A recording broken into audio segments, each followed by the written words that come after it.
Hi, everyone. This is Teresa with Pivotal Practices, and this is the third podcast. And as you can see, the chair is not empty, although many of you have been asking that. I actually have a guest today. And this is my dear friend and colleague, Laura.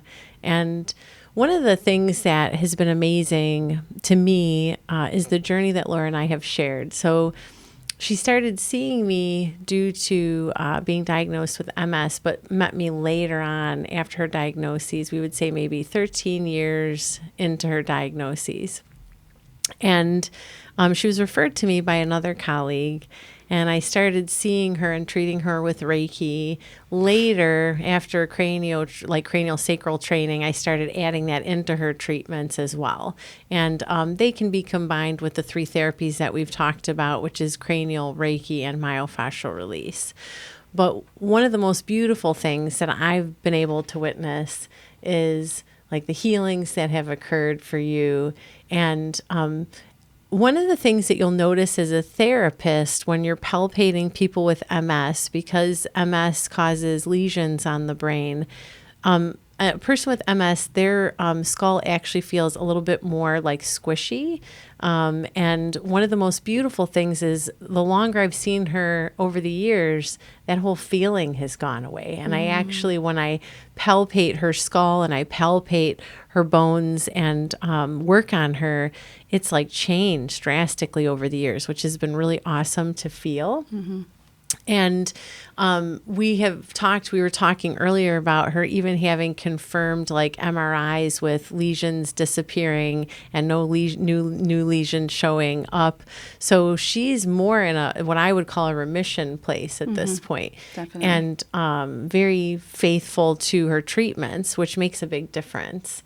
The other thing also, though, is like Laura has also trained to be an independent Reiki master, which means she can teach to certified teachers in Reiki. And then she also has done Karuna Holy Fire Reiki, which is a whole other lineage, which I haven't gone into yet. That's for another time. So she's like a souped up Reiki master, if I could put it into like regular verbiage. And then she's been a nurse, was it 26 years or 27? Yeah, okay, 26 years. And a pediatric nurse the majority of the time. And then she also does, is it nurse life coaching? So it's called nurse coaching. Okay. And I just became board certified. So it's a board certified nurse coach is what it is actually called. But it's really exciting. It's a holistic approach and just really just holding space for people to find their inner goals, ambitions, and really what is holding them back. Innately, I think we all have the ability to heal ourselves, and we just have to get out of our way. I think that's the biggest thing. And sometimes you just need somebody to sit with that can help you do that, which Teresa has been that for me. And it's just it's really a neat place to be, just to watch people transform and to come up with things, on their own. Like what makes what makes you tick? What is that thing that is really important to you that you want to accomplish? And just sometimes having someone to confide in, where you feel comfortable to let out maybe some of your vulnerabilities, you really can move mountains and, really start doing things that really help you become the best version of yourself. Yeah, I would agree with you. So I feel like one of the things sometimes that's missing is like in school you get mentored or you find good teachers. Or maybe you have really good people that are adults when you're kids that really pump you up to do more. I feel sometimes like adults don't allow themselves the ability to become vulnerable for mentoring. And also vulnerable enough to heal from things, when being vulnerable is everything at times, as long as it's a safe environment, to make you heal or to help you heal or to even discover your strengths and your weaknesses. I personally feel that most adults are suffering because they have no mentoring, or they go to work and sometimes the environment is more toxic than it is lifting them up. They're not recognized for how hard they're working, so they feel like there's no purpose in what they're doing. And our world is lacking in the ability of like fueling each other up and being able to sit with somebody and say, well, I think I'm good at this. I don't know about this. Yeah. The path is not always that clear to everybody. No. Yeah. And we do a lot of self-sabotaging talk to ourselves, you know. There's been so much in life where you wouldn't say the things that you say to yourself to your best friend, you know. You might not even say it to your enemy for that matter. But you just talk yourself down, and it creates a different mindset and a different feeling of heaviness and being down that really you can't even understand, and you don't even realize it's happening. Yeah. So, and especially in this day and age, I think people are stuck in their heads a lot, and we have to find time to sort of just decompress, get away from, you know, just the busyness. Yeah. That was something that I had brought up in the other podcast, was like autoimmune diseases and certain diseases actually being caused because people aren't taking the time to pause, relax, or reduce stress. The reality of a nervous system stuck in sympathetic mode and the dangers of it, because eventually it's like a light switch that turns it in a fight or flight all the time. Yes. And the one thing that I can't remember if we talked about, but when that happens is the body actually doesn't recognize its own cells. Once that like switch goes off, your nervous system and your cells actually start attacking your body's cells, thinking that they're enemy, like pathogens, and that's how autoimmune diseases kind of begin. So one of the things I really wanted to ask, because it's better for, you know, viewers to hear it out of somebody's mouth who's experienced it, is when you receive Reiki, what are some of the things like over the years that have surprised you, and also things that you've felt like during treatment? I think just sometimes it surprises me how relaxed I can get, and just where you really do almost have an out-of-body experience, for lack of anything else, you know, where you feel like you're almost, and it's not being woo-woo by any means, but where you feel like you're almost floating above your body, that, you know, and then it's like your spirit comes out and it allows your shell to heal the way that it needs to be healed, and the energy to flow differently the way that it needs to flow. Does that? Oh, yeah. So there's that. I see colors a lot, which is, you know, relaxing. And over the years, I've learned that it's usually related to the different chakras. So it's been really cool to try to, you know, come up with those things and just understand it a little differently with the knowledge that I've gotten from you too. So that's been pretty fascinating. I think it's just relaxing, you know. And there are times though where you actually, I think that now that I've become more in tune to things, I can feel some of the shifts that you feel. And, you know, just the releasing of the bones and things like that. It's really, really fascinating.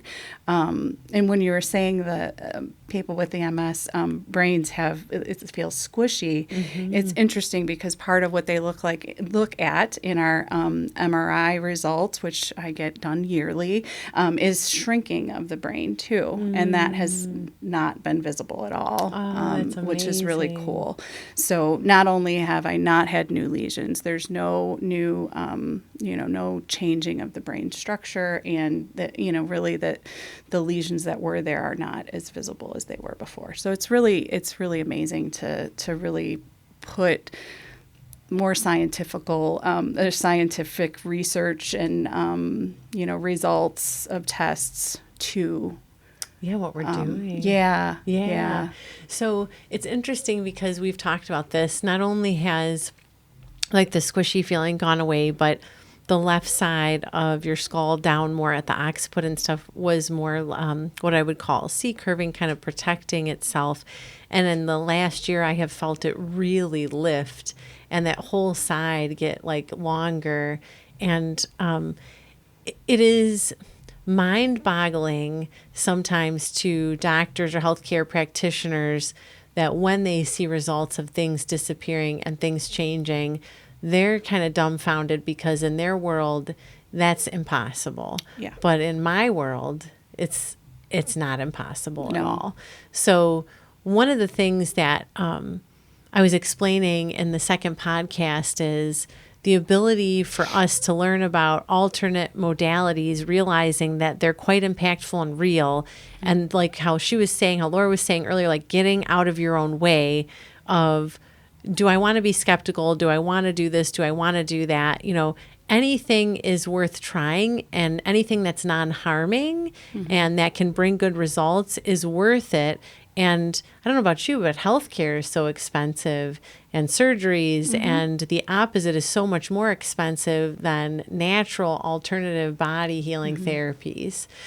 So, Yeah. And in Yeah. addition to what you're saying, though, I want to say that I had experimented, or I learned about Reiki earlier through my diagnosis, and had tried out a different therapist, and just didn't feel that it really did anything. I probably was at a different point in my life, obviously, where I wasn't as open to it as well. But just like anything else, I think you have to find that match, where you feel the connection with your therapist and, and you. And I think when you have that, it's unmatched. yeah. Yeah.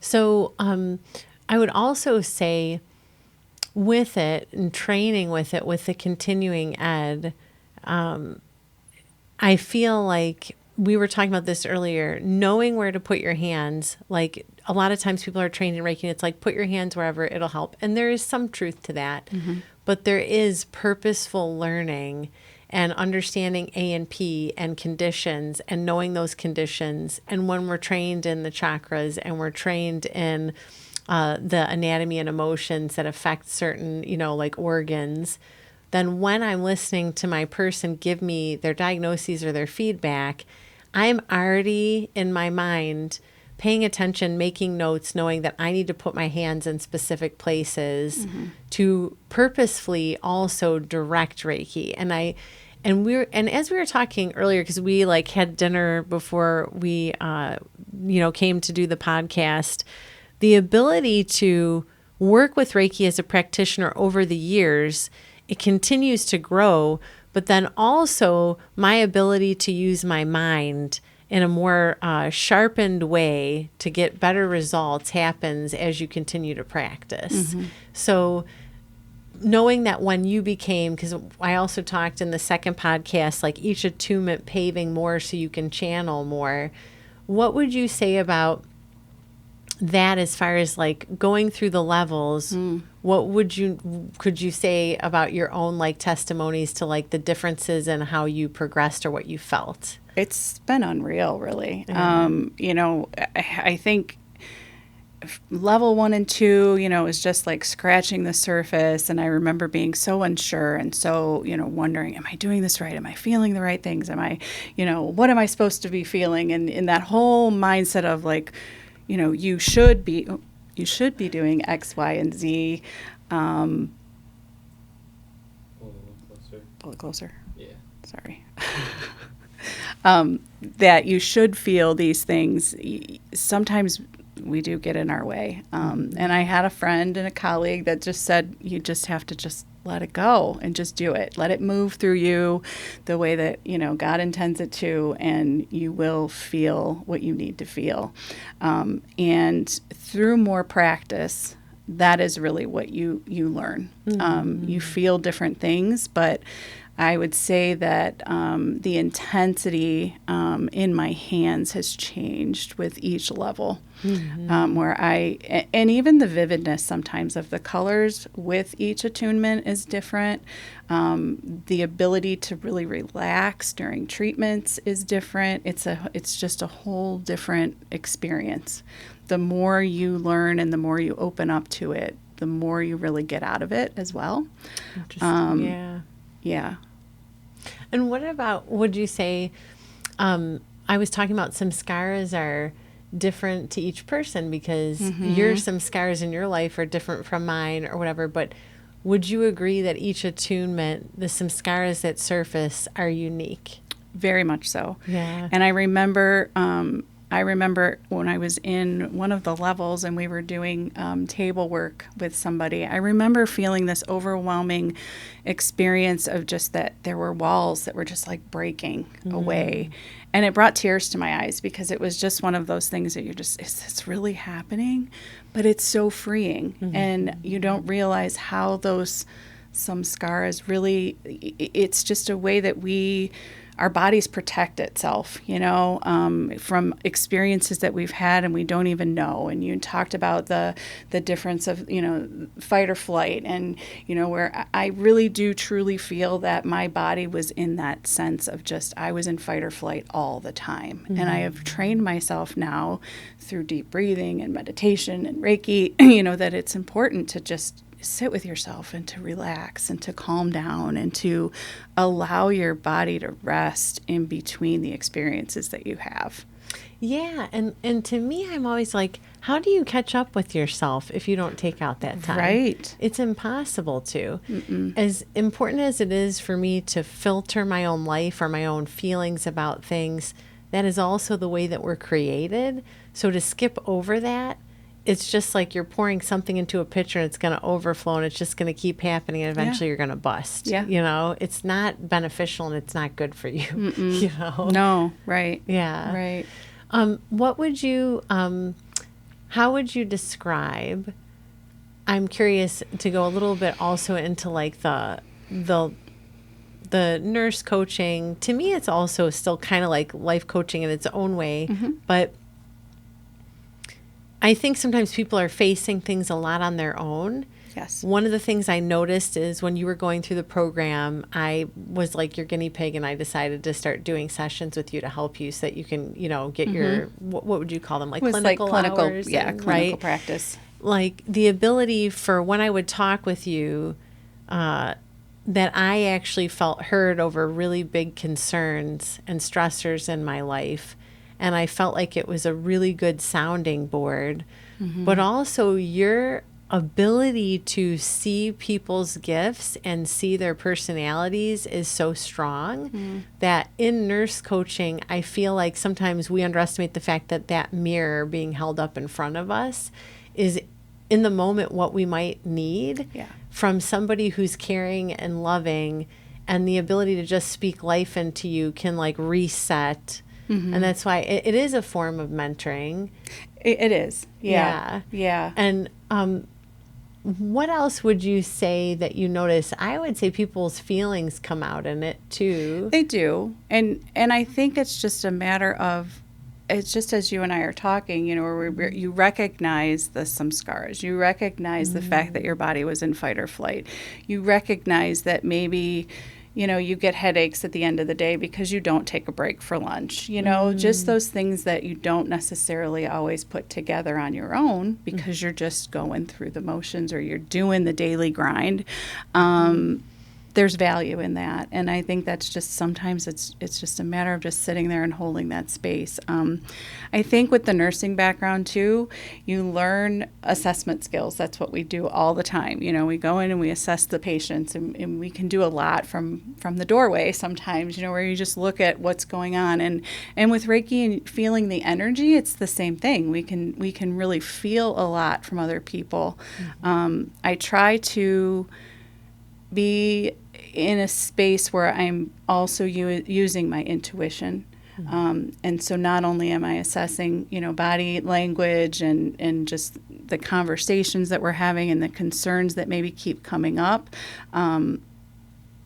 trying to really listen and ask additional questions to really get to the root of where somebody is at that moment, if that makes sense. That is actually, so I forgot about that. There were times that you would ask me questions, and just due to my background, I would stop and say to myself, she is asking the right questions that are forcing me to come outside of myself.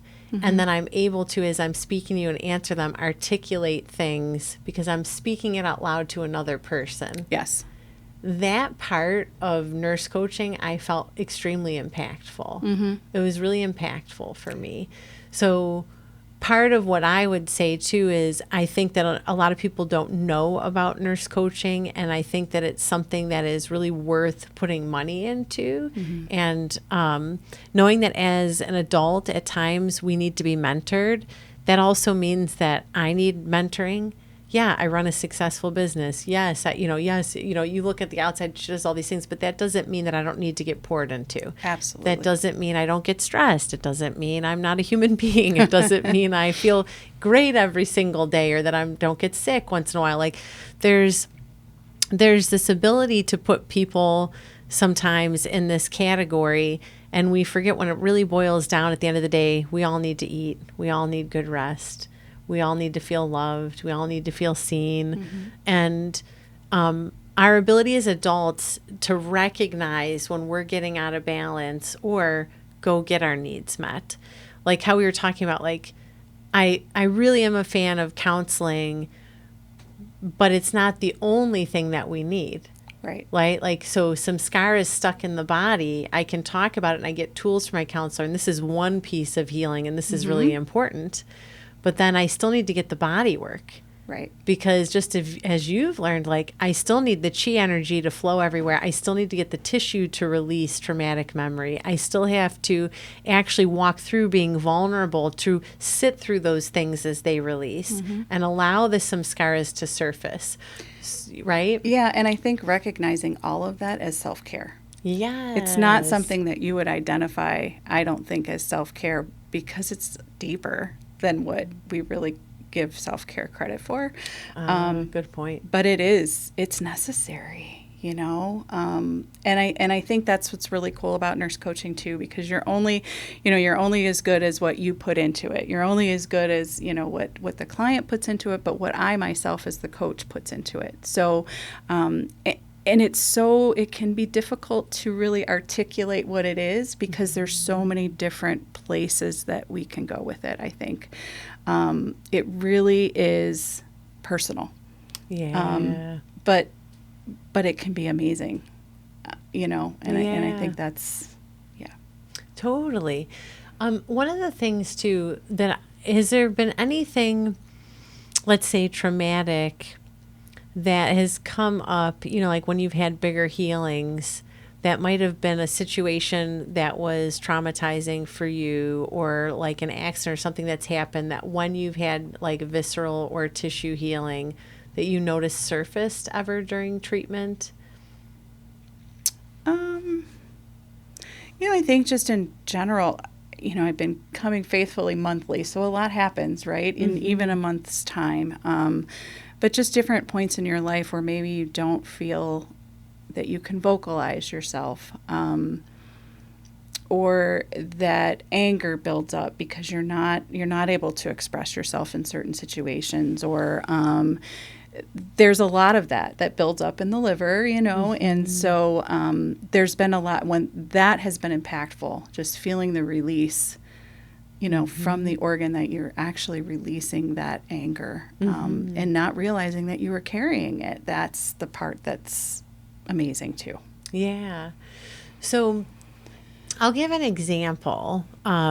And I'm trying to think of, it's like, which one would be a good one? None of them are good when you have these happen. But when I was learning cranial sacral therapy, I remember, and most of the people who've known me, I don't talk a ton about it, but just to give you an example, let's say, somebody possibly had sexual abuse or physical abuse, that will come out viscerally. And we'll talk more on the physical abuse. So my father was very physically abusive, and one of the times he just wasn't well. This was such a long time ago, but just to give you an understanding of the physical ability to hold memory.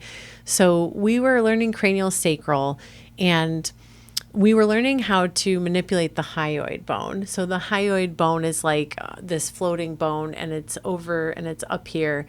But it's a really important bone because it holds a lot of the neck muscles in place and clearly covers and then protects the soft tissue. So we never were allowed to touch it. Like when you become a licensed massage therapist, you're not allowed to touch certain endangerment sites unless you go through other trainings. So here we're being told we can touch it now, and we're being shown how to do manipulation to it.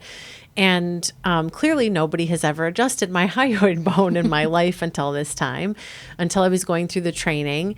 And this woman that was practicing on me started to adjust my hyoid bone, and I literally started having this complete flashback to a time when my father choked me, and he had like lifted me up and was choking me, and I was literally experiencing it while she was touching my neck, like as if it was happening again.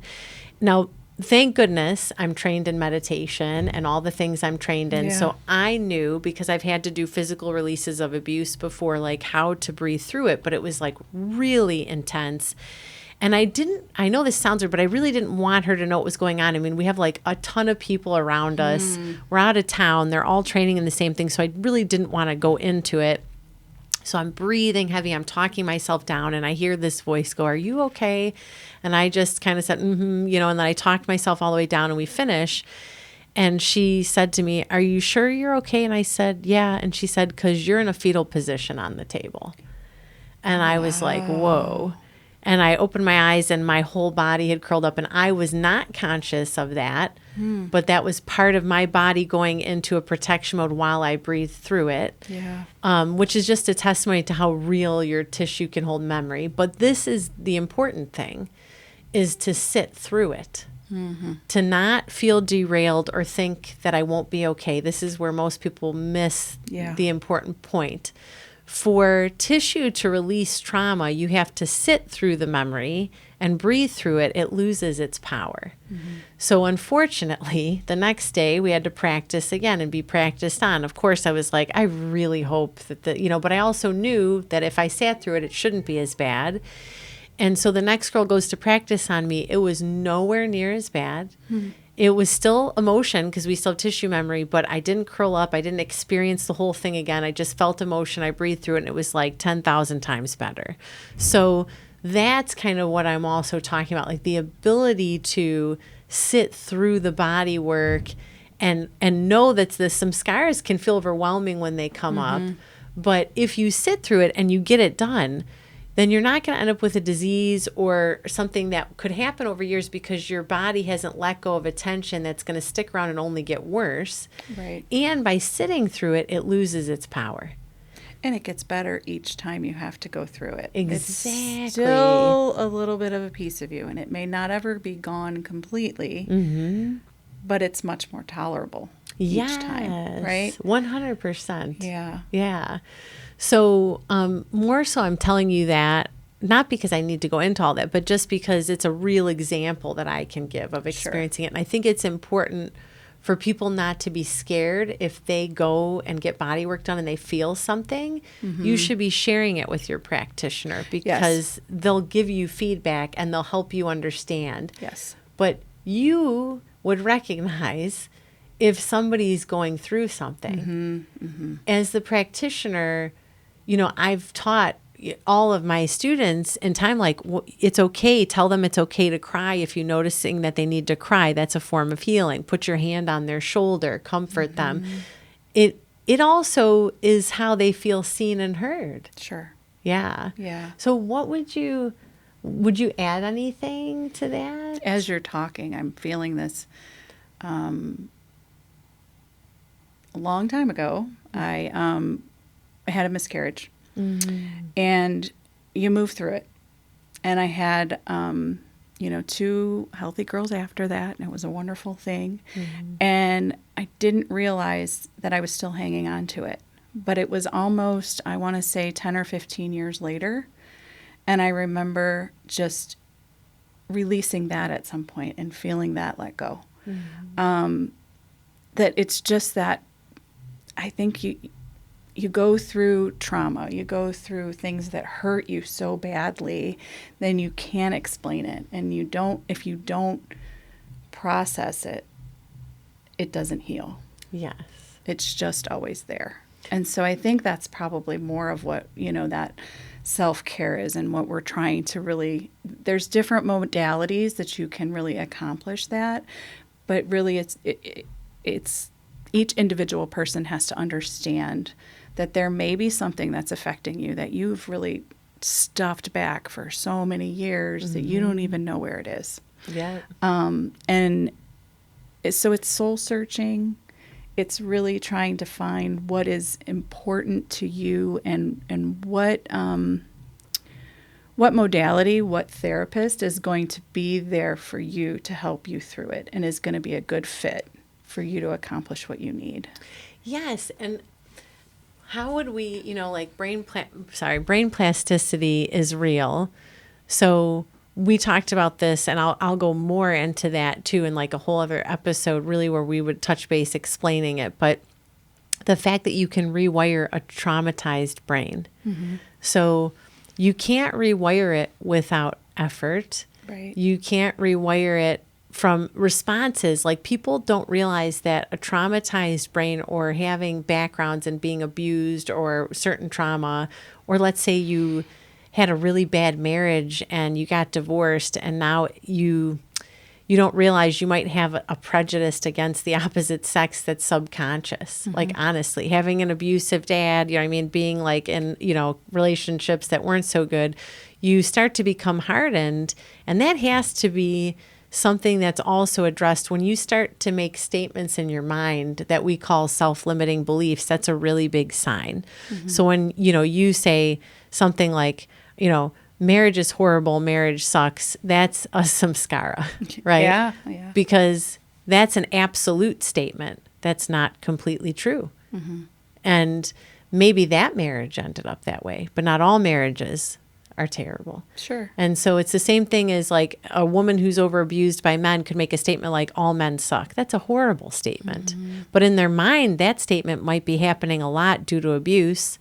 And then they might end up having a son or somebody and realizing like, wait a minute, that's life-changing for me. I can't think that way. I need to raise a good man, right? Sure. And they might need to encounter good men or be in the right situations to start to rewire their brain to believe in that again. And this can go any way for any sex, right? Mm-hmm. And the opposite sex. I'm just giving examples. The other thing is somebody who's been really abused has self-limiting beliefs, and a big one usually is unworthiness. Mm-hmm. They constantly put themselves down in their minds. They are putting themselves down and they never feel worthy for anything. And one of the mantras that we actually give them for practice is, I am worthy. And like that mantra, meditating on that to actually remove some of the samskaras. Like, mantras are another way that are like really powerful in helping rewire the brain. And they've proven this, like even with, let's say, adopting kids. You can adopt a kid and the kid is really misbehaving, and a lot of people just give up on them right away when they haven't had enough time out of a traumatized environment to rewire their brain to realize that you're going to even stick around. For sure. So I think that's part of why being a nurse coach is fascinating, because as you're making, just these statements where people may think that this is the statement that I'm making, right? All men are horrible, whatever. And I can sit there on the other side and say, why are you saying that? Mm-hmm. What makes you say that? Can you tell me more about why that comes to you? To really just maybe take a moment to think about it a little bit differently, and just to come to the other side of it. There's so much that we go through that I think is subconscious too, that we don't realize. 100%. It has affected us, and that it's still affecting us. We're not conscious of it, but it's affecting our everyday life. Yeah, I would agree with that. I feel like self-limiting beliefs are things to recognize and break because they set you free. But you're right, because people give away, being a practitioner, people don't realize, but they give themselves away through their statements. And I don't mean like that we have to overanalyze everything. I think that's gets to be ridiculous. Right. But the factor of people really say at times things that are very meaningful to them or impactful to them, whether they're positive or negative. And you can tell when they're speaking that truth and what that means for them. And for you to recognize it as a a nurse coach, and not only the questions of asking why, but I also know one thing that you do is challenge them after you articulate things in a way that makes them go, wait a minute, this isn't good. I need to do something. It's not ever meant to be judgmental, you know, and everybody has their own experiences. No two people walk through life the same. And so really it's just getting down to, I look at it as an opportunity to learn, you know, too, from others. Like, well, what has brought you to this point? And that's what I think is so amazing about it, because I get so much out of it as a coach too. It's you know, it's learning just different behaviors and different ideas and different, you know, just to understand that a lot of times the things that people say, the ways that they behave, it's not intentional or meant to hurt you. It's just usually their own insecurity or their own issue that they can't even articulate. Yes. And you ever notice, like, in time, even through giving treatment with Reiki, or when you find the right therapist, or when you're doing the work, the ability to build such a good relationship that also helps the person learn how to start rewiring things, because they are supported, Yes. seen, heard. They start to also find an environment of people that have done the work. And because you do the work and you walk through your stuff, you're more compassionate, you're more loving, you're more open to the world. You don't see the world as you've got to guard yourself all the time, or people as your enemy. Like, it changes everything, even the way you respond daily. Yeah. Yeah. Yeah. It's pretty amazing. It really is. It Yeah. really is. All right. So, first of all, thank you so much Thanks for chatting. having me. Yeah. Yeah. And she'll totally be back, right? Like, yeah. So, what I want to do, because I said that I would do this in the last video, is complete with like a meditation, and the ability for us to start over the podcast learning here and there about the energy body and other things, but like chewing it up in small dosages. So one of the things that's really important with our energy body is grounding. A lot of times people don't know how to ground. They're not aware that they can ground. And the ability to realize that when you're feeling anxious or you're in a crowded area, if you're somebody who tends to skyrocket or move towards anxiousness or anxiety, grounding is extremely important for you. And a lot of times people that are more intuitive tend to be more anxious people when they're younger, and they might be really gifted with energy work, and they don't know that. And so they don't know how to manage that gift. And so they start feeling way too much off of the environment around them, which causes anxiety, when really, if they would be schooled on how to ground themselves and how to utilize their gift in the way that would almost like close it off at times, or pull it in, and other times magnify it when it makes sense, they would be able to not feel as anxious. So you can also ground when you're in a meeting somewhere, when you're at the airport. It doesn't really matter. You can ground yourself in your car. But the way to know how to do complex situations like that and ground yourself needs to mean that you practice in a quiet room, and you get used to grounding yourself in a quiet environment, so that later, when life is throwing a lot at you, you're able to ground in a more complex environment. And hopefully that makes sense. So the root chakra, which is really at the pelvic floor, it faces more, like I call it, like the bottom of a Pringles can, right? The other chakras are more like front and back body, but the root chakra is more like the bottom of a Pringles can. And that chakra governs the energy from the pelvic floor down the limbs, all the way down through the feet. And so grounding is really focusing more on that portion of your body. And we don't just have the 7 main chakras. We also have chakras in every single joint. Every single joint is a smaller chakra and an energy center, but that's not, again, the 7 main, okay? So we also carry chakras in the bottom of the arches of our feet, and those are our grounding chakras. So when you tune in to the arches of your feet, those are chakras that are going to start to ground you. And I'm going to teach you a way to breathe that maybe in the first time you're going to have to kind of imagining that you're feeling it and imagine this taking place.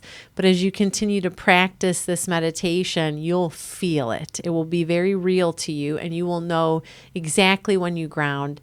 And lingering in grounding only produces more and more proficient results. So I can ground, but if I sit with it and ground for several minutes, then my results are going to also reverse the nervous system to parasympathetic mode. It's going to slow down my heart rate. It's going to start to do more for me the more time I put into it. So what I'll have you do is find a comfortable seat, and as you find a comfortable seat, a place where you feel like you can be quiet, or even going in your backyard, you can always press pause right on the video and come back when you have found your spot. And if you're outside, I would encourage you to remove your shoes, or if you have shoes on, even on indoors, I would encourage you to move your socks and your shoes and take them off if that's possible. And find a seat where you can sit with good posture, but that you feel support. Whether that means it's the back of a chair or you're seated up against a wall in what we call in yoga Sukhasana pose. And let's say in preschool, we would call it crisscross applesauce or Indian style, right? It has many nicknames. And as you find your seat and your posture, you're going to allow your eyes to close. And as your eyes close, you're going to begin to feel the back body, the back of the shoulder blades, the back of your kidneys. All of it begins to melt downward and soften down towards your tailbone.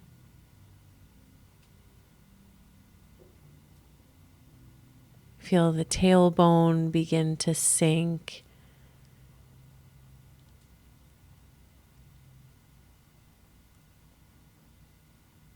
And you suddenly begin to draw all of your senses inward towards the breath of life, towards this sacred, amazing breath of life. The breath that when you were first born separated your heart chambers. The breath that is your dearest and oldest lifelong friend.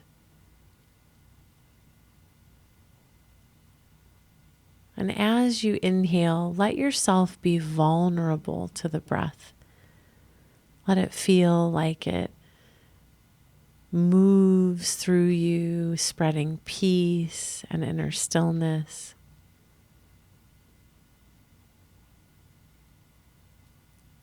Feel it cascade down through the body. And then softly begin to draw your inner consciousness all the way down to the bottom of the arches of your feet. You begin to keep the breath at a natural pace, but you tune your inner consciousness as your eyes are closed all the way down to both arches. And as you feel the arches of your feet, you're going to imagine as if they were your mouth or your nose. As if you could pull the breath of life up from the earth. As you inhale, you softly inhale the breath, lifting the breath of life up from the earth through the arches of your feet, lifting the breath through the inhale, up the limbs, all the way to the pelvic floor. And as you exhale, the breath releases down from the pelvic floor, down the limbs, and empties out the arches of your feet, anchoring you downward.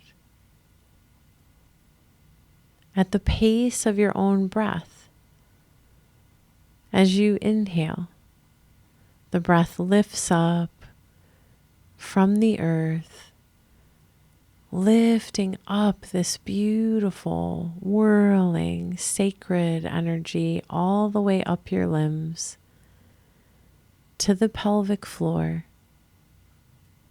And as you exhale, the breath lowers down from the pelvic floor, cascading down the limbs, out through the bottom of your feet.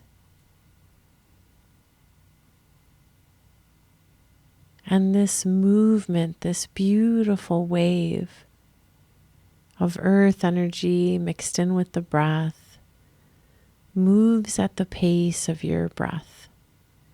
As you inhale, lifts up and moves all the way from the feet through the limbs to the pelvic floor.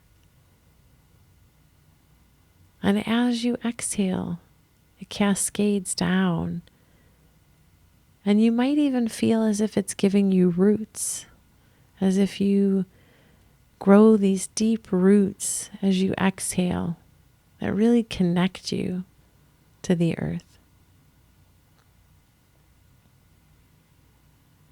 And I just want you to notice as you continue to do this,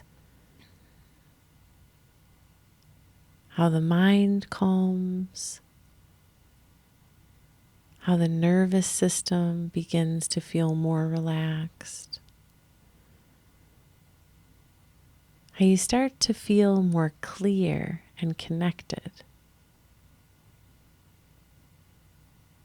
and becoming aware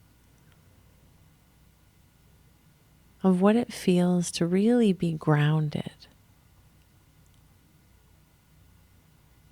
And then softly begin to just notice the breath in a natural way and letting that movement stop.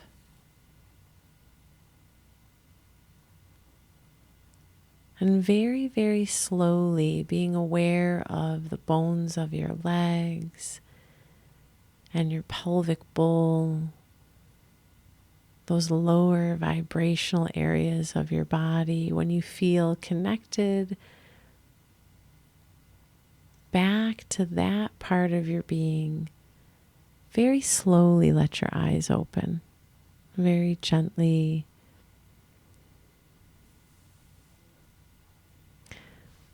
And what I want you to notice is one of the things that I say after I teach this is you feel kind of dusted off. It's almost like you can't believe that in just a couple minutes you could achieve this sense of peace or calm. But it's really, to me, living proof of the energy body, the ability to have a power of our mind and what we can do with positive or directive thought. So it's something you can practice, and there's all sorts of meditations that we'll learn over time. But I just want to thank you for listening. And again, I just want to thank you for coming and chatting with us. And It's my pleasure. yeah, it's so good to have you. Oh. And we hope that you enjoy this. And again, always speak life over yourself, speak life into others. And we hope you have a really great week. Thanks for listening. Bye. Bye.